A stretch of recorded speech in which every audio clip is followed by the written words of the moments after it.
Welcome, I'm Bill Wake. This is my summary of the work we've done on Twitch this week. We're working on an application to support dulcimer players, and what we're looking at this week is a festival calendar. So this past week, we made the calendar able to be listed by state. We added the ability to parse ICS files, which are sort of a standard format for calendar entries. In particular, we're getting Google Calendar. A Google Calendar has the events, and we're exporting a parsable file from that. We then made the file able to load from the internet, and we're starting to handle HTML and ICS descriptions. Unfortunately, there are a few glitches, but it's kind of there, so we'll see. All right, let's see a demo and take a code walkthrough. So if we go in the festival calendar page, it loads things from the internet now and gives us the full list of events coming up. And I think we basically have the whole year's supply here up into next January, a year from now. So these came off the internet. They were formatted into ICS from a Google export and put in a well-known location, at least well-known to our app, and brought in and formatted. Okay, so one thing we did this week was instead of sorting by date, sort by location. We don't have a section header, but I think we'll call it virtual. But otherwise, it's listed by state. So Arkansas, Colorado, and so on, all alphabetical by state. We have some logic in there to know if someone references a state by its two-letter postal abbreviation, we still spell it out here. I don't know if any of these events have that. There's one. So it knows Boston, Massachusetts is Massachusetts. All right. And let's see. We're getting HTML formatting. So these links, here's the title, here's the contact person, and a link to their website. And that's all formatted by an HTML to Markdown formatter, basically. So unfortunately, and you'll see sometimes we have this sort of thing. It's star star, and then there's a new line and star star. It's an artifact of, I think it's an artifact of that conversion process. I'm not sure why it does this. Well, I know why it does the star star, a new line and a star star, because Google, for whatever reason, put in strong, bold, break, bold, unbold, unstrong. The tags for those things. Why they're there, I don't know. But apparently there's some restrictions on marking a bold across a new line.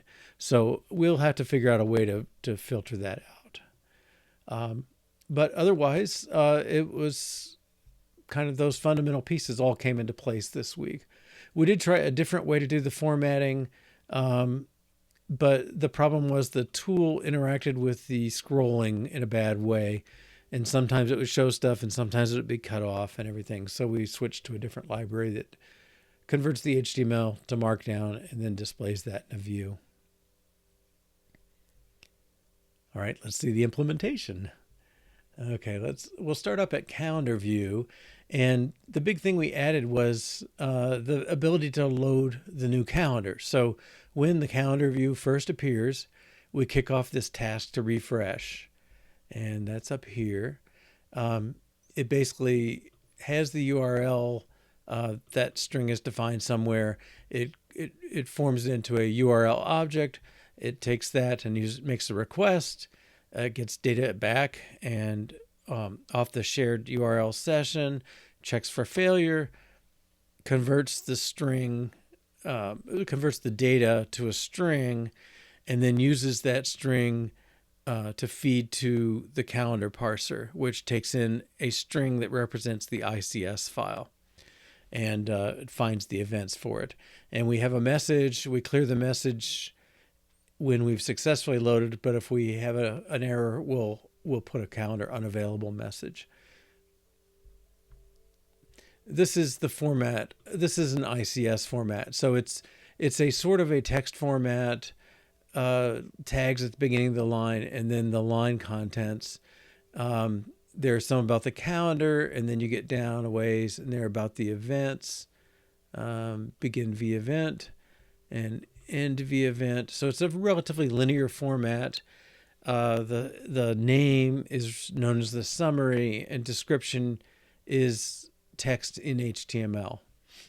At least Google does it that way. It's probably defined to just be whatever you put in there. All right, and so every event has a line in the calendar file, and this thing requires some parsing. So that's the role of the calendar parser. And we can skip to that. So he's very simple. He loads this parser object that's somebody's library. So we're using that. And given this, we're going to go ask it all your events. So the parser, the IC parser, that's iCalendar parser, produces IC events, and we want to map it to event, which is our application's version of event. And there's a mapper that does that. So we'll take a peek at that. And really the format is so linear. It's just a bunch of header stuff for the calendar and then each event. So we're taking each event and mapping it through this event mapper. All right. And its job is basically, given an IC event, pull out the location, which is the city, state, and knowing whether it's virtual, and pull out the description. And given those two things, we can form the event. We do decode text, which I'll come to in a moment, on the summary. That gives us the name. And ice.dt start, that's the IC event's start date, and we convert it to our start date. And is virtual city and territory come out of the locations. Description came out of the decode text. And then URL parser analyzes the description and finds the last URL in it. Okay, and you can see the difference in names. They call it DT start, we call it start date, and so on. Okay, so let's look at location parser. And its job is it's trying to find those three fields: virtual, city, and territory or state, or it's territory meaning state or country.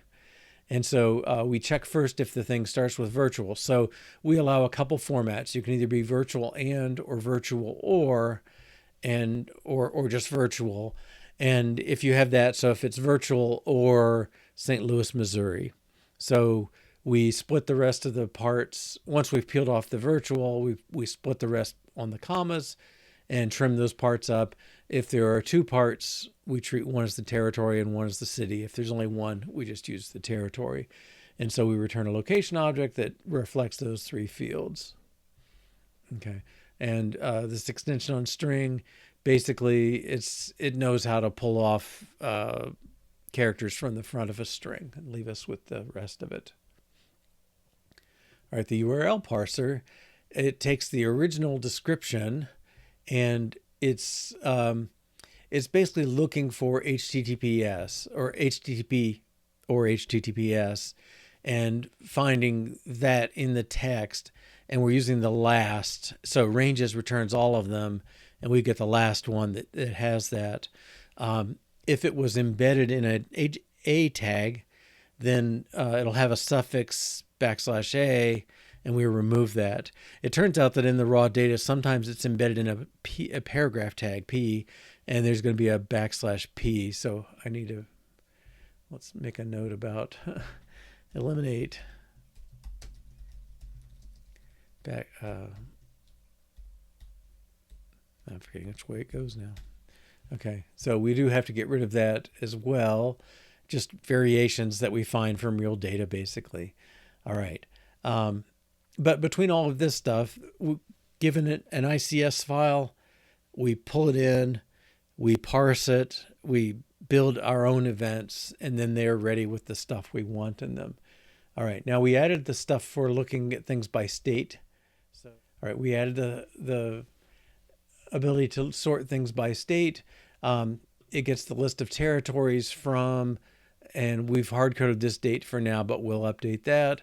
So it's really digging out what are all the what are all the events on or after January 2025, and each one of those, that's really a territory, but anyway, we break it apart by sections, one per state, and within a state, we list all the events that match that state. So very similar to how we sort things and do things by date. It's just there's some differences. Okay, but not a tricky view. And then finally, we're doing this work to show the body, the description, which we now call notes. It's description in the other IC format, iCalendar format. Event.notes, well, that comes to us as HTML. The text object doesn't know how to format HTML. There is a web view object, but it's not part of Swift UI. It's part of UIKit, and you can use it if you wrap it. And that's kind of what that other library did, and it didn't really work out so well. So I'm not sure we were getting anywhere with that. So we switched over to this other parser that converts it to Markdown, which text knows how to format. Okay, you can see there's some debugging stuff in here because, let's see, can we see it in here? Yeah, up here. This thing to convert Markdown. Well, the basics of it is you create basic HTML and then do a parse, and it comes up with the Markdown for it. So that's all fine, but we're seeing those extra ****\ns. So on the bottom right here, let's see, I probably have to move this so you can see it.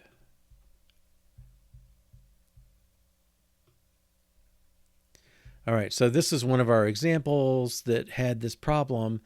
You see new line sponsored by Mountain Dulcimer Society of Dayton. That's fine, but then you get the bold, you close the bold, and then for more information, it says 2 stars for bold, new line, 2 stars. So it turned it on the bold just to go to the next line, which doesn't mean anything. And let's see, is that we can see it in the input file too. Here's that strong, bold, BR, which switches lines, undo the bold, undo the strong. The bold and strong are identical effects, so they both turned into 1 star. But this little pattern is not really the way they want you to do it. They don't really, if I'm reading the Markdown instructions, they don't like to split it across lines, that it really should have had separate things to bold whatever it wants to do. And it doesn't make sense to bold a new line anyway, so it's really kind of redundant. I don't know, we may just filter this, turn this into a new line and let it be. It's kind of hard to know what the right thing is. You're in this kind of chain of what did the people type originally, how did Google interpret it on their notes, how did they export it, how did our parser handle it. There's kind of a chain of 5 things, and a lot of these things are not really defined how they work or what they do. So given that this pattern shows up in Google's version of the output, I think we can probably just filter it, and maybe we may find other things that do it. But that's the problem we have to solve to get this formatting looking pretty good. So coming up, we're going to finish those HTML descriptions, even if we just have to kind of chop out some of the weird cases.